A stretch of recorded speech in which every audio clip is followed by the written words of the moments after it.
dipersembahkan oleh. Terima kasih, masih bersama Pak Bambang Susatyo. Pak Bambang, hasil interaksi dengan milenial, bagaimana mereka ya, memaknai? jadi awalnya mereka juga semacam apa nih, kita diguru-guruin lagi nih, dibego-begoin lagi nih, kira-kira begitu. Tapi begitu kita masuk ke dunia mereka, ke alam pikiran mereka, ya saya terpaksa jadi YouTuber juga. Oh gitu ya? Jadi bukan apa, supaya saya bisa masuk, diterima oleh mereka, lalu kemudian secara tidak langsung kemudian bisa masuk dalam diskusi-diskusi yang seumuran dengan mereka. Misalnya ketika saya menyampaikan, kan tugas kami 4 nih, melaksanakan sosialisasi 4 pilar, ya, Undang-Undang Dasar, Pancasila, Undang-Undang Dasar, kemudian Bhinneka Tunggal Ika, dan kemudian NKRI. Nah, ketika kita masuk ke mereka, mereka sudah mengambil jarak nih. Ini apalagi nih, kita dijalin apalagi nih. Jadi mereka dalam benak mereka tuh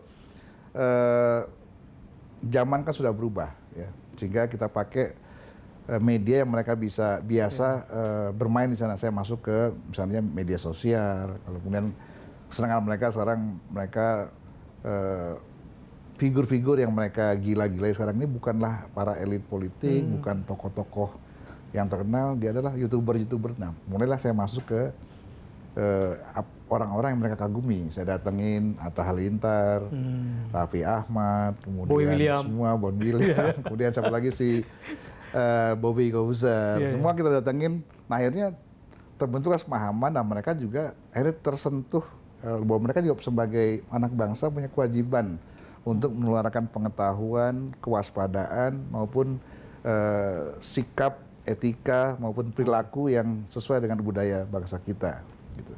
Nah, akhirnya kawan-kawan kita nih, adik-adik kita nih dari YouTuber itu selalu bawa-bawa pesan. Bahkan kita punya slogan, jangan ngaku milenial kalau nggak ngerti Pancasila. Oh, gitu. Keren. Ya, karena kita masuk ke sana lah. Dan kita membuat bangga, saya selalu bertemu dengan mereka, saya selalu bikin kuis atau tebak-tebakan sedalam mana mereka paham. Yang pertama ya, paham apal dulu lah. Ada siapa yang hafal Pancasila? Rata-rata masa hafal Pancasila. Ada juga yang nggak hafal ya, Mas? Ada juga nggak hafal, tapi akhirnya kemudian kita berikan pengertian, nah mereka hafal. Sekarang udah hafal Pancasila, hafal 4 pilar, hafal, kemudian tujuan daripada bagaimana penting kita menjaga NKRI, pentingnya menjaga pluralisme.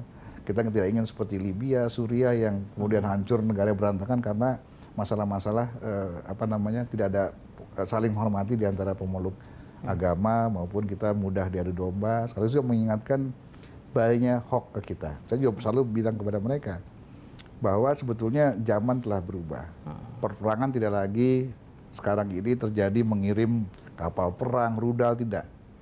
Mengirim hoax, mengirim fitnah itu jauh lebih dahsyat, ya, yang bisa menghancurkan bangsa kita. Itu perang saudara sendiri. Seperti beberapa negara kita bisa lihat dalam sejarah pergolakannya itu karena perang saudara, ya, karena ya mereka menerima hoax ini sebagai suatu hal yang kemudian bisa menimbulkan perpecahan di antara mereka sendiri. Nah, itulah yang terjadi. Apalagi kita dipisahkan oleh 17.500 pulau, ribuan suku bahasa. Nah, inilah pentingnya kesadaran bahwa kita ini tidak memandang lagi rambut keriting, rambut lurus, kulit hitam, kulit putih, kita ini sama Indonesia. Artinya model sosialisasi Pancasila ini tidak lagi mengadopsi model P4 100 jam kayak zaman kita dulu. Tapi mungkin Pak Bamsud perlu diskusi, kasih masukan dengan Menteri Pendidikan supaya saya selalu ketemu mereka, saya bawa contoh beberapa peristiwa, saya putarkan peristiwa di Suriah, di Libya, segala macam yang negaranya kemudian lalu lantak ya karena terjadi perpecahan atau perang saudara gitu. Nah, mereka akhirnya menyadari bahwa kita ini sampai saat ini hidup nyaman karena pada pendiri bangsa kita ini setelah meninggalkan warisan yang luar biasa, itu Pancasila, yang jadi perekat seluruh adat istiadat kita yang berbeda-beda, kemudian suku, kemudian juga warna kulit, rambut, semua, tapi tetap sama dalam negara NKRI. Itu ada temuan lagi nggak soal bagaimana milenial menyikapi, memandang tentang perlunya NKRI dan kebinekaan? Iya, saya menyampaikan mereka bahwa bangsa ini dalam beberapa puluh tahun yang akan datang adalah milik kalian, kalian yang bertanggung jawab atas 270 juta rakyat Indonesia ada di pundak kalian. Nah, kalau kalian tidak menyadari betapa pentingnya filosofi bangsa, betapa pentingnya peninggalan para pendiri bangsa, Pancasila, kemudian juga NKRI, ya, siapa lagi yang akan memimpin bangsa ini? Kalau kalian harus punya kewajiban, punya tanggung jawab sebagai calon-calon pemimpin bangsa, ya harus menyadari bahwa kita ini punya filosofi namanya Pancasila yang harus dijalankan secara konsisten, menjaga semua tetap berketuhanan yang Maha Esa, saling harga menghargai. Ya, itulah yang saya sampaikan kepada mereka. Mereka sadar bahwa hidup mereka itu tidak untuk sekarang, tapi untuk ke depan memimpin bangsa ini. Selama ini mereka berpikiran kan hanya happy-happy aja, ya, happy-happy, kemudian mereka mengurungkan diri, main game, kemudian juga apa namanya, chatting-chatting begitulah. Tapi setelah disadarkan begitu, akhirnya konten itu bisa masuk ke mereka. Bagaimana mereka nonjolkan seperti Hatta.